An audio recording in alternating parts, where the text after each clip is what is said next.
Let's welcome everybody watching online, our Dallas community. They're right with us right now. We're glad you're with us, and man, they're doing so great. Just want to say how proud I am of you guys. You guys have had record weeks the last 2 weeks, and we're excited. Next week, they're baptizing people for the first time. Come on, let's give God a praise for that.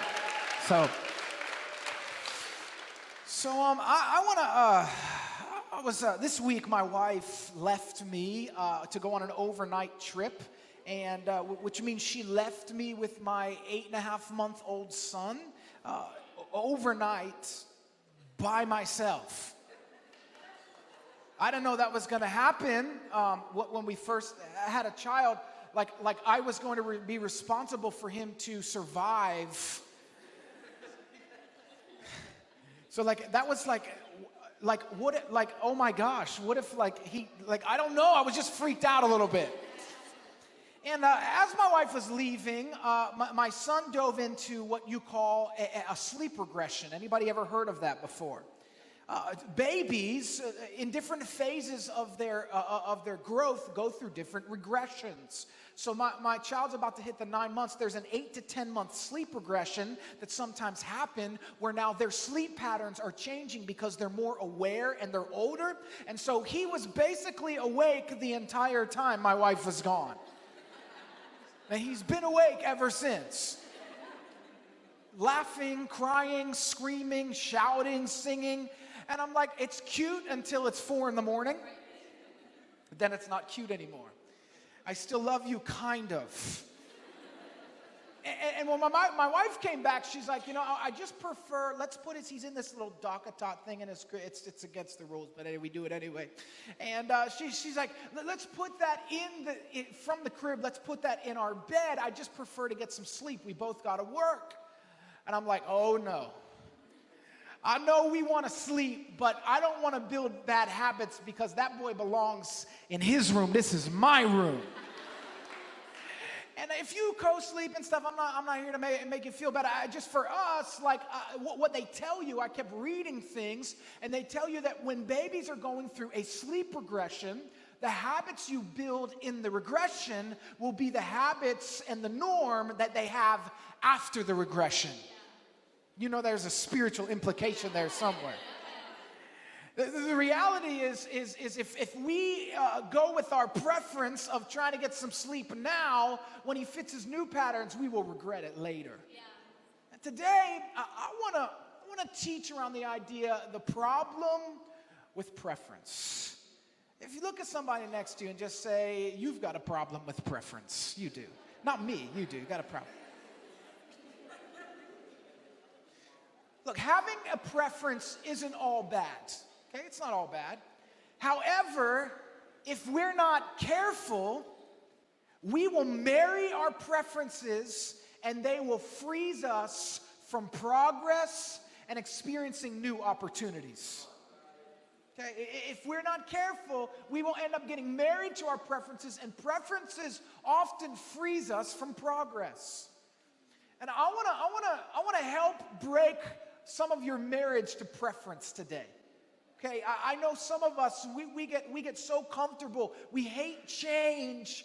And the thing is if we don't get a little more flexible, it will keep us from going to a higher level. And that could be every area of our life. Excuse me.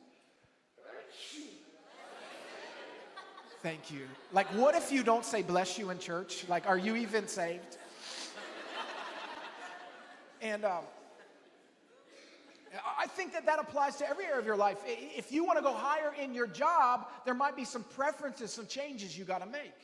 You want to make some progress in your family, there might be some changes that you got to make. If you want your child to sleep through the night, there might be some changes you got to make. And I really want to help you break preference off your life. You good with that today? Yes. Even if you're not, you're here, you might as well dig in, strap your seatbelt on, and just say, okay, God, what do you want to say? I want to give you a little context to this passage. I'm going to read from 1 Samuel chapter 1. It's the story of Hannah. And I want to give you a little context, okay? There's a guy, his name's Elkanah. He has 2 wives.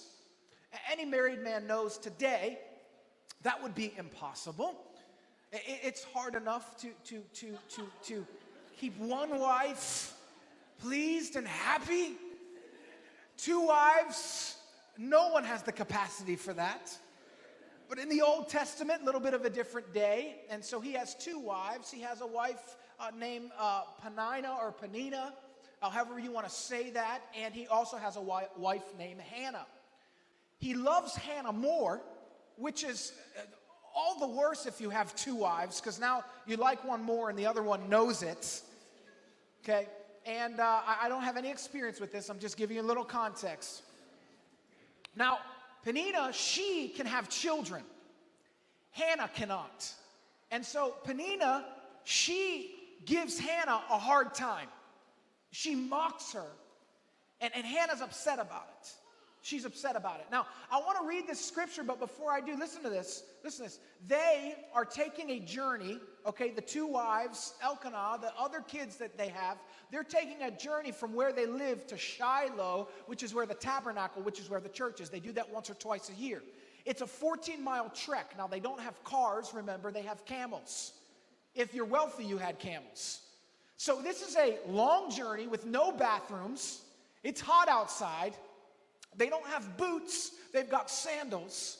So it's a long journey, and it's with two wives that don't like each other. If I'm this dude, I don't know, man. This is not a journey I want to take.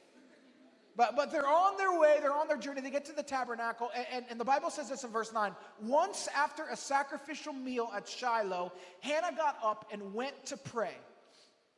Eli, the priest, was sitting at his customary place beside the entrance of the tabernacle. Hannah was in deep anguish, crying bitterly as she prayed to the Lord. And she made this vow, O Lord of heaven's armies, if you will look upon my sorrow and answer my prayer and give me a son, then I will give him back to you. He will be yours for his entire lifetime. And as a sign that he's been dedicated to the Lord, his hair will never be cut, which was a big deal then. It was an oath. And so the Bible is setting us up here for Hannah to say, God, I trust you. If you give me this child, I'll give him back to you. I would like to say this to you today. And I want to talk about preference. I would like to say this first, is your prayers might disturb your preferences. Your prayers might disturb your preferences. See, Hannah prays a radical prayer out of desperation. She essentially makes a deal with God. Have you ever done that before? Have you ever made a deal with God? God, if you just get me out of debt, I'll give. If you just get me out of debt, I won't overspend and sit on Amazon Prime all day long if you just get me out of debt. God, if you just get me out of this court sentence, I'll be good. I won't break the law ever again. God, if you just get me out of this relationship, I'll live holy. I won't date any crazy people anymore. You got to not be crazy to not date crazy people, but anyway. God, if you just this, or God, if you just do that. Have you ever made a deal with God? Now, I would say that is it bad for us to make a deal with God? I don't know. I don't know if it's something that we should make a habit. But you know what I think? I think God set this circumstance and situation up for Hannah because he wanted to do something with Samuel's life. And so God withheld for a season, and it got her to the point of desperation that she said, God, if you give me this son, I'll give him back to you. And I would like to say this to you today. Listen to me and look at me. There are some times in our life, there are some seasons in our life where God withholds and we're upset about it, but it's really about God's timing. It's really about God saying, you're not ready for what I want to give you. I've got to get you to a place of deep desperation and hunger so that when I give it to you, you'll give it back. And some of our deepest prayers have the largest implications and even consequences. So be mindful of what you're praying for. Some of the things we pray for, like God answers our prayer, and sometimes those things have implications. Hannah prayed and said, God, if you give me this child, I'll give him back to you.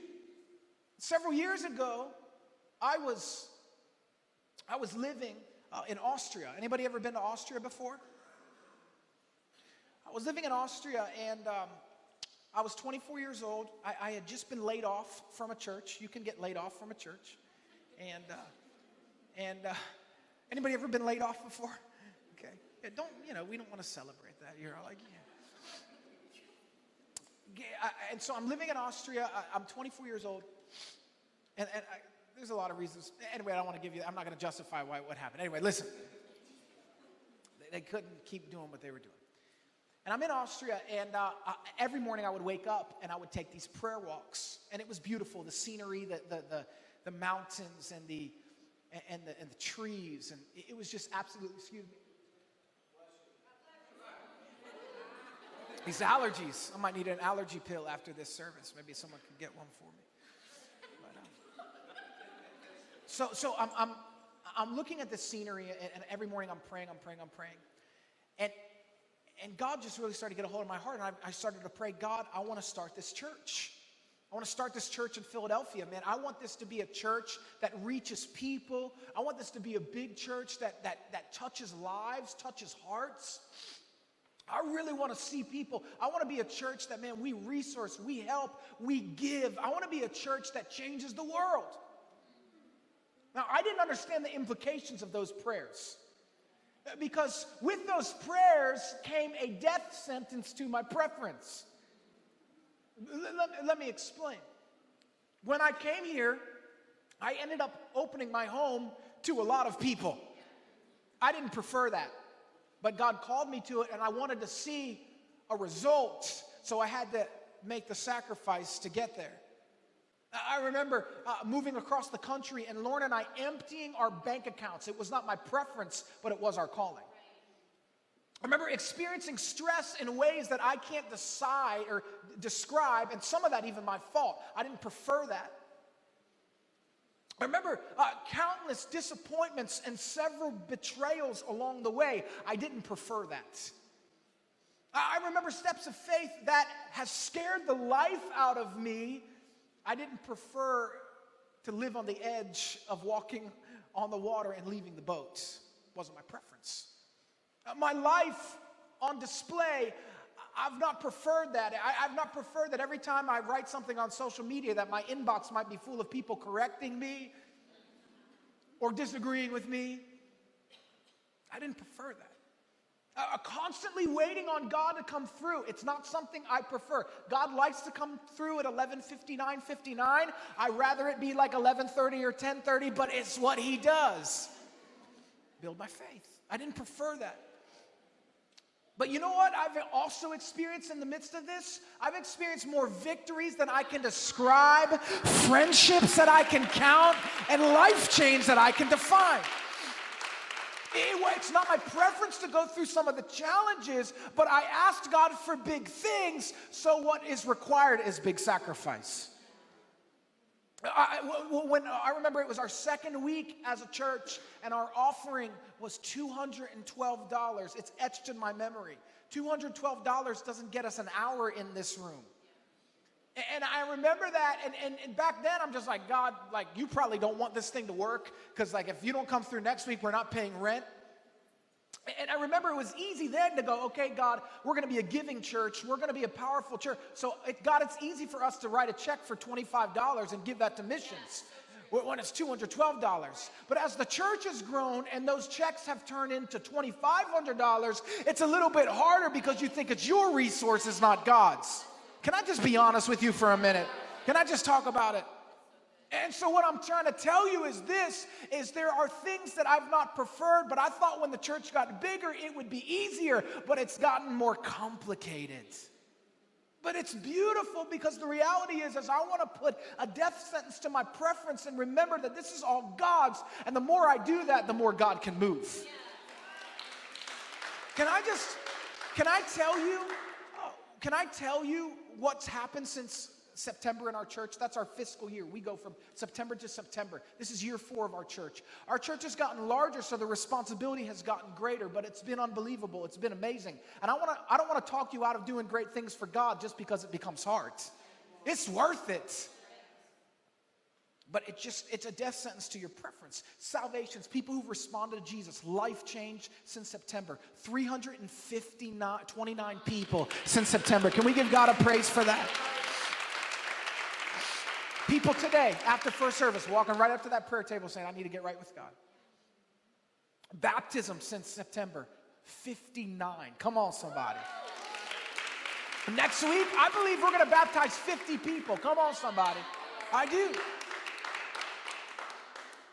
We are above budget this year, beyond what we could have dreamed. And above, overflow. And it's been amazing about this because we had planned budget-wise as a church to go deep into our savings to make this year happen because we were planning for growth. And what's happened is we've been able to pay for things like the egg hunt and some of these other areas of ministry. We've been able to pay for it and not go into our savings at all. Come on, somebody. And listen, those things that we're paying for, it represents, thank you, it represents life change. And you've done that. You've served. You've sowed. It allows us to continue to grow our savings so that one day when it's time to buy a building or when it's time to make a move or give significantly somewhere else, we have it so we can do it. Yeah. You don't have to worry about this church closing because we've been careful and we've been giving. Listen to this stat. Missions. Now this is us giving to our city, to missionaries, to start churches. We have given $62,000 this year already to missions. That's unbelievable. If you're a new person and you're going, why? Literally, it's beyond, right here. Anything that comes, we're saying you're not just giving to the block, you're giving through the block. We're giving it out. We've started churches. We started a church in Austria. We literally have given thousands to start a church. We've started 5 churches in the United States this year, and we've funded 5 missionaries. You have done that. It's a big deal. We've bought vans. We've bought all kinds of things. Vans for the First Stop, our partner down in Kensington. You are a part. You are a part of that. We've added 6 staff members. We've needed to. I have been underwater for too long. People now work at this church, alleviating pressure. It's a big deal. We're still understaffed, but it's a big deal. It's a big deal. And I want to say thank you. I want to celebrate. This is the year of overflow.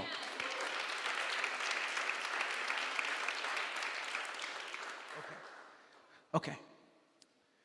Bible says in verse 19, the entire family got up early the next morning and went to worship the Lord once more. Then they returned home to Ramah.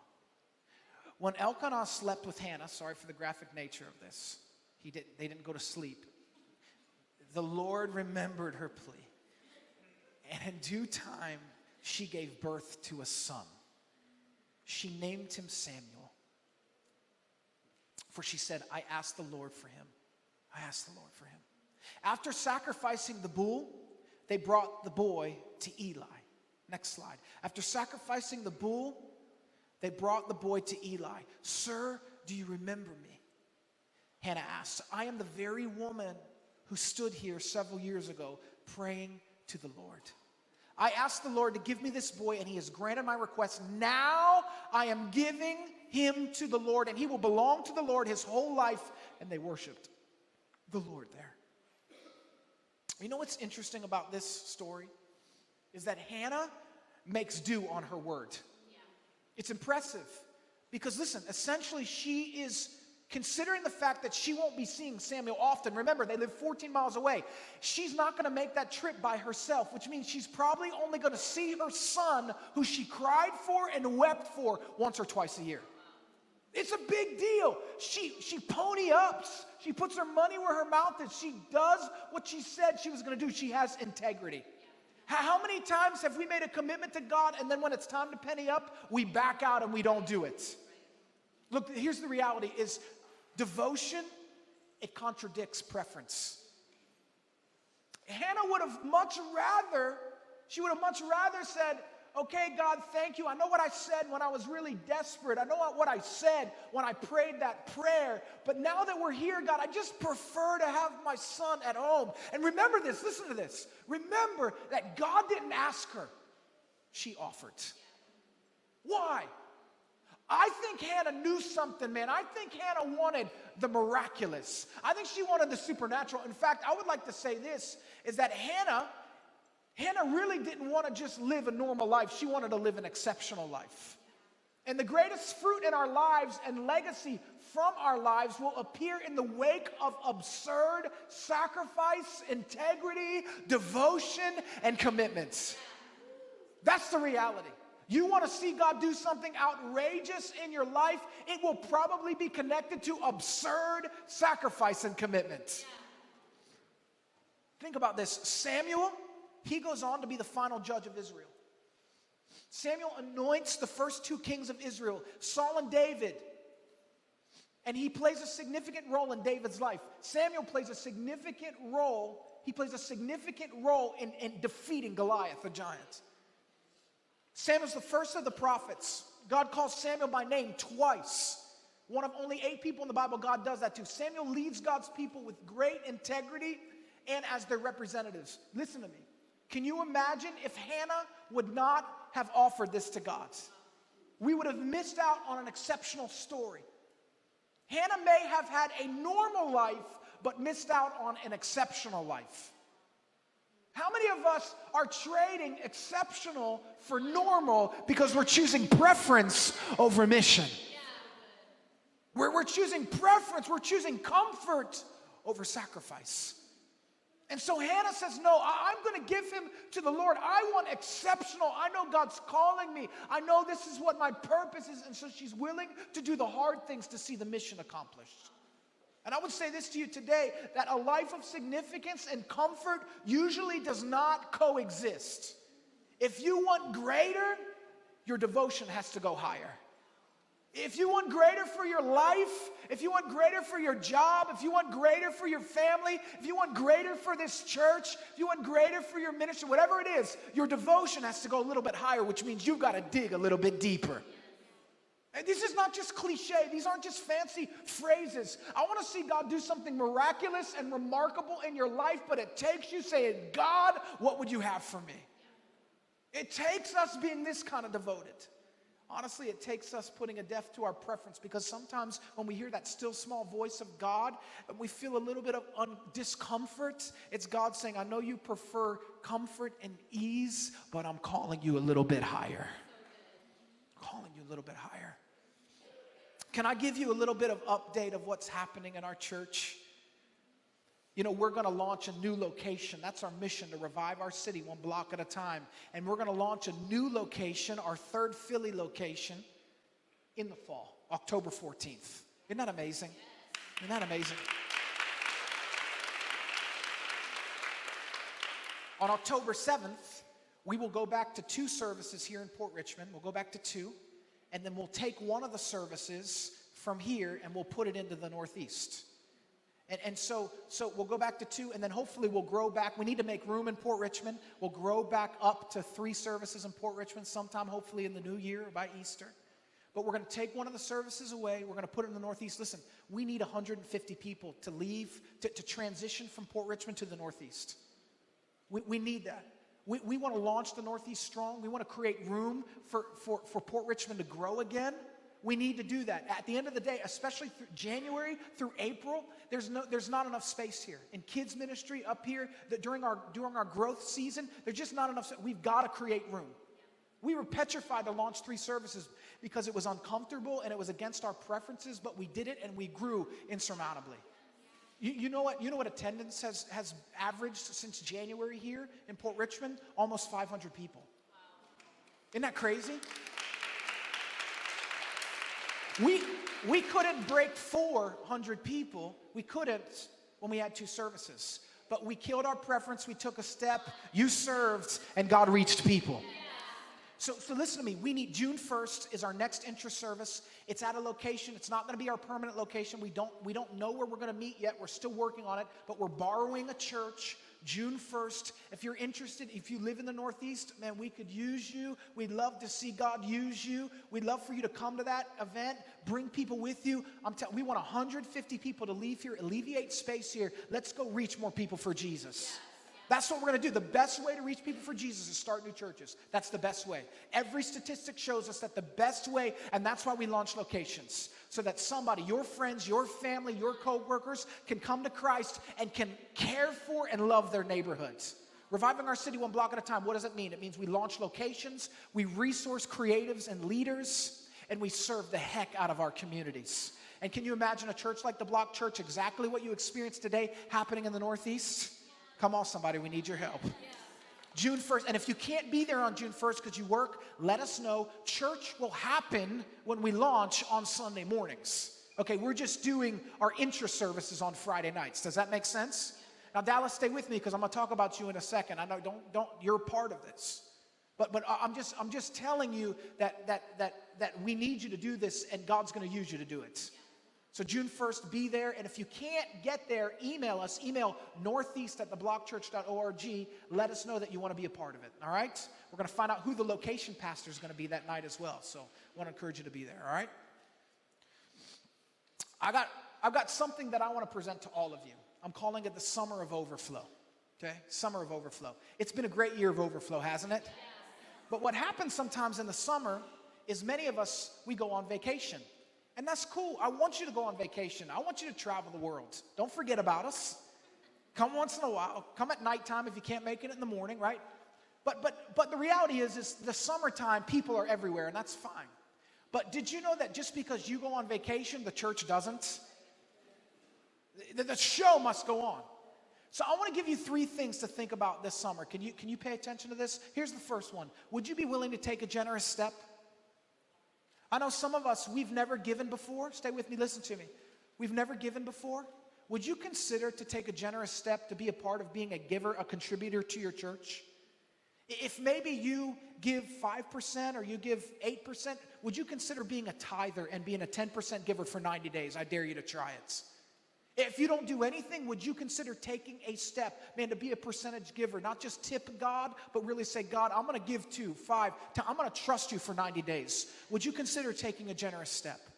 Consider it.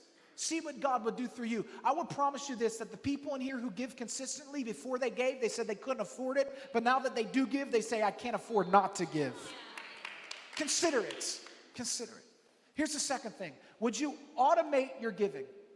Would you automate your giving? What does that mean? Go online and set up reoccurring giving. Because the reality is when you're not at church, sometimes it's easy to not think about it. But again, our responsibility to God and our church, it still goes on. So while you're at the beach, we're still praising Jesus. You might be praising Jesus at the beach, but I still got to pay rent. Right? And I'm good with that. Enjoy the beach. Get tan. But automate your giving. Right now, our automated giving is at 25%. I would like to move it to 50%. Because the reality is if everybody just stops showing up, 25% ain't going to cut it. Consider for 90 days, consider automating your giving for the summer. Here's the last thing. Here's the last thing, and this is for everybody. On September 30th, our 4-year anniversary, we're going to prepare to launch the Northeast. And we're going to prepare to go big time public in Dallas. So we're going to take a big offering that day, and I'm believing that big offering, this is above and beyond. Lord, I've committed, I'm not going to go to one of the Eagles games that I wanted to go to this year, and instead I'm going to sacrifice what that would cost, and I'm going to give to this. And so I'm saying, hey, make one sacrifice to help us launch the Northeast. We're hoping to, on that day, we're believing that we're going to be able to pay for rent for an entire year in the Northeast, and we're going to pay for promotion in Dallas to go big and to move them over the 100-person mark. Okay? All right, so consider that, pray for that. Those are the 3 things I want you to pray for this summer. You got it? If you do, say yes. All right.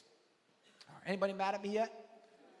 Okay. If you are, Pastor Grace is the location pastor here. You can email her. People love that joke, man. I'm going to say it until you stop laughing. I'm telling you. Hey, we're part of a family, a community. All right, I want to read you something. It's a little bit graphic, okay? It's hard to, it's not palatable. It's hard to swallow. We're not a feel-good church. We're a kingdom church. And we're not trying to make you feel good every week. We're trying to inspire you to live your best life. Sometimes that feels good. Sometimes, it doesn't feel great, but you'll be better for it. It's because we love you. When I said to God in Austria, when I was praying, God, I want a church that really teaches people how to be free. Well, this is the price you've got to pay. I've got to talk about things that I don't always want to talk about. I want to read this to you for a moment. It's an article from the Christian History Institute. And the early church was hated by society and government for various reasons, such as the refusal to sacrifice to other gods. The empire went through many places demanding that Christians sacrifice, which meant denying their faith, which they would not do. Many of the original apostles, Peter, Simon, Philip, Jude, Andrew. They were crucified in different parts of the world. I want to read to you. Now, these are not, what I'm about to read to you, these are not pastors or leaders. These were regular people. This is how Christians would die in the early church. Some of them were cooked to death, dragged to death, skinned, eaten by dogs, starved, boiled, smashed, and crucified. They would be interrupted from having church. The Romans would come in and they would just start grabbing people out of church, take them and kill them. That was the early church. It's not so bad, is it? It's not so bad these days. But you know what? These guys were so committed to the mission that they didn't love their life so much to the point of giving it away to see the mission advance. And I would say this to you today, that preferences, they can slow our progress and limit our fulfillment. And I believe that's for every area of your life. These guys, the reason that the church expanded across the world is because they did not allow their preferences for even living to keep them from advancing the mission. Listen to me, I'm almost done. It's so easy to forget what church is all about. Church is not about our preferences. It's about our spiritual growth and connectivity to God. Church is about our mission to revive our cities and our communities. Church is about advancing the name of Jesus further and faster, no matter the cost. That's what church is about. Well, that doesn't sound very comfortable and fun. My preference is to come in and just sit down and hide and not let anybody talk to me and check in and check out. And if the word's good, I'll say amen. And if it's not, I'll complain about it later. That's not what church is about.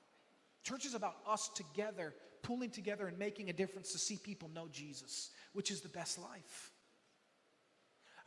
I'm writing a book right now, and can I just read you a little excerpt from it? I guess not.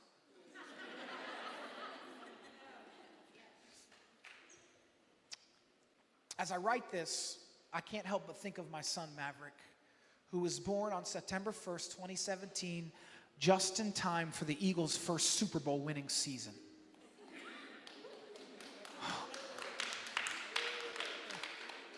Sorry, people at DFW, it's been a long time for you, hasn't it?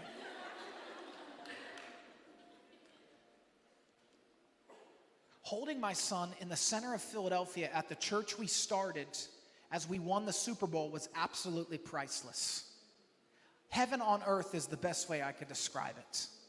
I wish my dad could have stood there with us, but I could hear him in my heart saying, "Can you believe it?" over and over. And me replying out loud, "No, they're lying to us."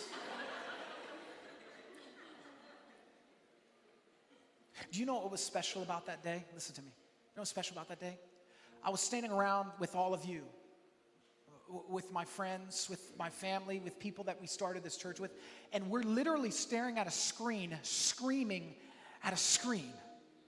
I wasn't in Minnesota at the game. I wasn't at the Super Bowl. In fact, I'm glad I wasn't. I was right where I wanted to be with my family and my friends. And we cried. I'm just be honest with you. I cried when we won. We hugged. I'm hugging dudes harder than I was just like, I might have kissed Cheo on the cheek. I don't know. Like, I was so elated. We're hugging, we're crying, we're cheering, we're chanting. I marched up Broad Street like for hours. I did not destroy anything. It was so special. It was such a moment. And guess what? Listen to me. We watched it on a screen. A screen. We weren't there. We were together. And I want to translate this to our preferences. A couple times in our church, we've put the sermon on a screen. And not very few people, but a few people have struggled with that. And that's okay. I understand that. So no, I want a live preacher. I'm not coming unless it's live. The problem with that is we can't advance the mission because I can't be everywhere. I just can't. The reality is I'm just a man.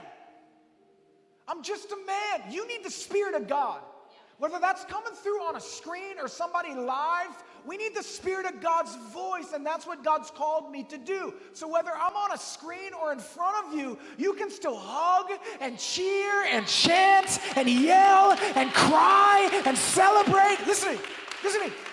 Some of you are like, no, I'll just watch it at home. It's the same thing. I got my iPad. I got my laptop. No, listen to me. You can't hug and cheer and cry and celebrate and sing by yourself in your room. The reason that we put this stuff and we record it is because some people are working or they're away on vacation or you're sick or you got to watch it later. Do not forsake the gathering of the believers. Get together and love one another. So listen, we're not going to do video all the time, but every growing church that continues to reach their neighborhoods has to implement video on some scale. And the longer we do it, the better we're going to get at it. But I'm just telling you, I need you to embrace this. I feel called to plant 30 of these churches. And then when we do that, you'll be done with me and I'll go run for mayor, okay?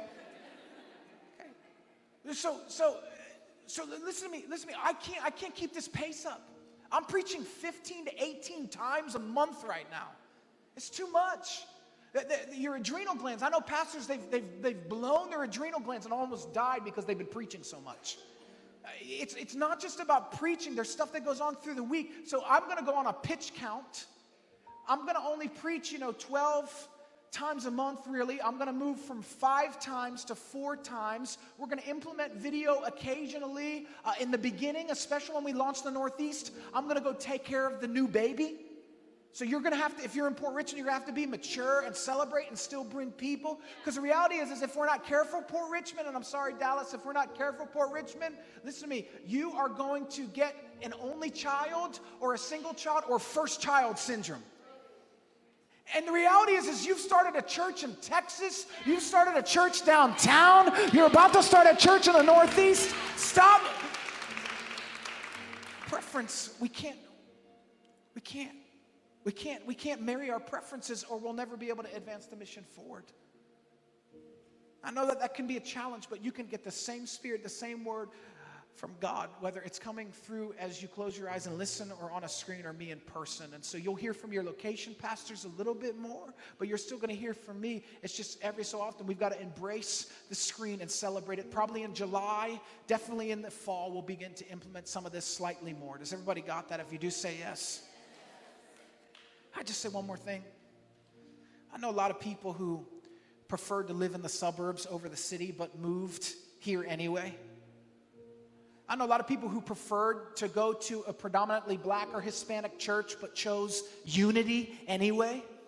I know a lot of people who preferred not to move to Philly from another state or city but came anyway. I know a lot of people who preferred comfort over conflict but grew anyway. And a lot of people who preferred holidays over outreaches, but served anyway. And a lot of people who preferred live versus video, but said amen anyway. And a lot of people who preferred quieter music or traditional, but worshiped anyway. I know people who preferred older people as opposed to younger people, but mentored anyway. I know people who preferred security over faith, but gave anyway. I know people who preferred a male leader, but chose to serve a female leader and trusted God anyway. I know people who preferred verse by verse, but received the word anyway. I know people who preferred a parking lot, but walked anyway. I know people preferred easy, but you chose block by block, and now we're going to reach the city, we're going to reach our nation, we're going to reach our world. Do I have anybody who's ready to say, I'm ready to kill my preferences and say, God, one block at a time. I don't care what it takes to advance the mission. Come on, Dallas. Come on, Philadelphia. God, we love you. We're not married to our preference. We're married to see your kingdom come, your will be done. I know it might be hard. I know it might not be your preference, but I want to see Jesus move, and I believe God's going to give us a global church. A global church. You believe that today?